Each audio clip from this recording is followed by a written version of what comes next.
சசிகலாவுக்கு சிறையில் சிறப்பு வசதிகள் கொடுக்கப்படுவதாக புகார் எழுந்துள்ள நிலையில் அவரது சகோதரர் திவாகரன் மகன் ஜெயானந்த் தற்போது தொலைபேசி வாயிலாக இணைப்பில் இருக்கிறார். அவரோடு பேசலாம். வணக்கம் திரு திவாகரன்.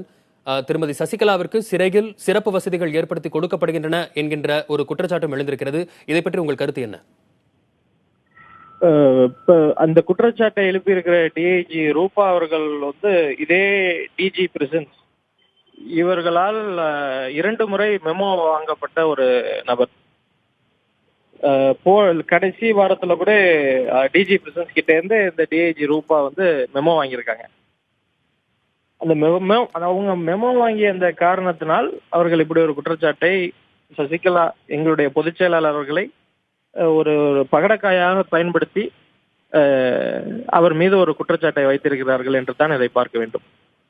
இருந்தாலும் முன்னாள் முதல்வர் ஜெகதீஷ் ஷெட்டரும் கருத்து கூறியிருக்கிறார். ஆகையால் இதை அவ்வளவு எளிதில் கடந்து செல்ல முடிவதில்லையே. முன்னாள் முதல்வர் ஜெகதீஷ் ஷெட்டர் என்ன கருத்து கூறியிருக்கார்? அதாவது இப்படி ஒரு குற்றச்சாட்டு எழுவதே அதிர்ச்சி கொடுக்கிறது அப்படிங்கிற மாதிரி அவர் தன்னோட கருத்தை முன் வச்சிருக்காரு. முன்னாள் முதல்வர் இந்நாள் முதல்வரை பார்த்து குற்றம் கூறுவது வழக்கம் தானே. அவர் ஆட்சி இப்போது நடக்கின்ற ஆட்சியை பற்றி அவர் எப்படி நல்ல விதமாக கூறுவார்? இருந்தாலும் திருமதி சசிகலாவுடைய உடல்நிலை தற்போது எப்படி இருக்கிறது? அவருக்கு மருத்துவ ரீதியில் கொடுக்க வேண்டிய சலுகைகளை கொடுக்கும் போது அதை தனிப்பட்ட முறையில் இவர்கள் ஒரு சலுகை கொடுப்பதாக பல்வேறு குற்றச்சாட்டுகளை அவர்கள் முன்வைக்கிறார்கள் அப்படின்னு ஏதாவது கருத்து இருக்கு? அடிப்படை கொடுக்கப்படுகின்றன. தண்ணீர் கொடுக்கப்படுகிறது, உணவு கொடுக்கப்படுகிறது, படுக்கை இடம் அளிக்கப்பட்டிருக்கிறது. இதையெல்லாம் சிறப்பு வசதி, சகல வசதி என்று கூறினால் நாங்கள் என்ன செய்வது? இருந்தாலும் தொடர்ந்து அவர் சிறை சென்றதில் இருந்தே அவருக்காக சில வீட்டு உணவு வழங்க வேண்டும் என்கிற ஒரு கோரிக்கை ஒரு பக்கம் இருந்தாலும், அது அவர் உடல்நிலை காரணம் காட்டி ஒரு பக்கம் இருந்தாலும், அவருக்கு சில சிறப்பு சலுகைகள் கொடுக்கப்படுகின்றன என்கிற குற்றச்சாட்டும் தொடர்ந்து இப்பொழுது வரை அது நடந்து கொண்டேதான் இருக்கிறது. குற்றச்சாட்டுகள் யார் அந்த குற்றச்சாட்டுகளை வைத்தது? முதல் முறையாக டிஐஜி ரூபா அவர்கள் முதல் முறையாக அந்த குற்றச்சாட்டை வைத்திருக்கிறார்.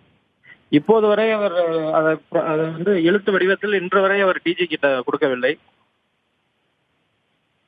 பிரஸ் மீட் மட்டும் தான் கொடுத்திருக்கிறார்.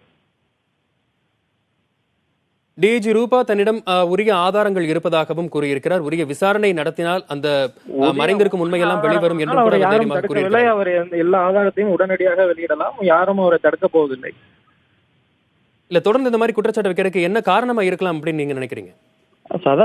சசிகலா அவர்கள் பகடக்காயா ஆக்கப்பட்டார். ஒரு 2 முறை மெமோ வாங்கியிருக்கிறாரு. இந்த டிஜி கிட்ட இருந்து ரூபா அம்மா வாங்கியிருக்கிறாங்க. அதனால அவங்க இந்த மாதிரி சசிகலா அவர்களை ஒரு பகடக்காயா பயன்படுத்தி இப்ப டிஜி பிரசன்ஸ இந்த மாதிரி ஒரு சர்ச்சையில அவங்க இழுக்கிறாங்க. ஒரு அரசியல் சார்ந்து ஒரு எதிர்கருத்தை ஒரு அரசியல்வாதி முன்வைப்பதில் இருக்கக்கூடிய விஷயங்களை தாண்டி தற்பொழுது ஒரு உயர் பதவியில் காவல்துறையில் ஒரு டிஐஜியாக இருக்கக்கூடிய ஒருவர் ரூபாவை இப்படி ஒரு குற்றச்சாட்டை முன்வைப்பதுதான் பலருக்கும் பல்வேறு சந்தேகங்களை ஏற்படுத்துகிறது. டிஐஜி ரூபா ஒரு டிஐஜியாக இருந்தாலும் அவர் கடந்த வாரத்தில் இதே டிஜி பிரசன்ஸ் அவர் மூலியமாக 2 மெமோக்கள் வாங்கியுள்ளார் என்பதும் குறிப்பிடத்தக்கது. இதிலும் அரசியல் இருக்கிறது அல்லவா? இல்ல, நீங்க அவங்களுக்குள்ள இருக்கக்கூடிய ஒரு பிரச்சனையினால ஏன் திருமதி சசிகலாவுக்கு சிறப்பு சலுகைகள் கொடுக்கப்படுதுங்கிற ஒரு குற்றச்சாட்டு முன்வைக்கிறாங்கன்னு தான் எல்லாருமே கேட்கிறாங்க. இன்னைக்கு இந்த டிஜி பிரசன்ஸ் அவர்கள் மீது நீங்கள் வைக்கக்கூடிய குற்றச்சாட்டு ஏன் இவ்வளவு பரபரப்பாக நாடு முழுவதும் பேசப்படுகிறது? அது சசிகலாவை உள்ளடக்கி வைத்திருப்பதால் தான் ஊர் உலகமே இன்னைக்கு இதை பத்தி பேசிக் கொண்டிருக்கிறது. அதனால அவர் சசிகலாவை முன்வைத்து ஒரு குற்றச்சாட்டை டிஜி பிரசன்ஸ் அவர் மேல் வைத்துள்ளார். அவ்வளவுதான் எங்களோட கருத்து. இதுதான். அதாவது தனிப்பட்ட ஒரு விருப்ப காரணத்திற்காக திருமதி சசிகலாவின் பெயர் அங்கு பயன்படுத்தப்படுகிறது அப்படிங்கிற மாதிரி சொல்றீங்க? பயன்படுத்தப்படுகிறது. டிஐஜி பிரசன்ஸ் மூலியமாக பயன்படுத்தப்படுகிறது.